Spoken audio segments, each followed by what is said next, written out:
তো নিয়ে বসে পড়েছি মাছ ভাজা আর কচুর শাক। আমি তরকারিটা খাবো না, আমি শুধু মাছ ভাজা দিয়ে খাবো। অনেক দিন পর কচুর শাক, লেবু।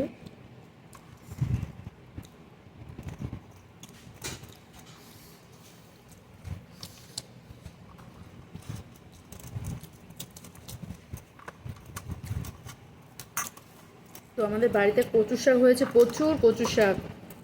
রোজ মনে করি তুলবো, রান্না করবো, কিন্তু হয় না।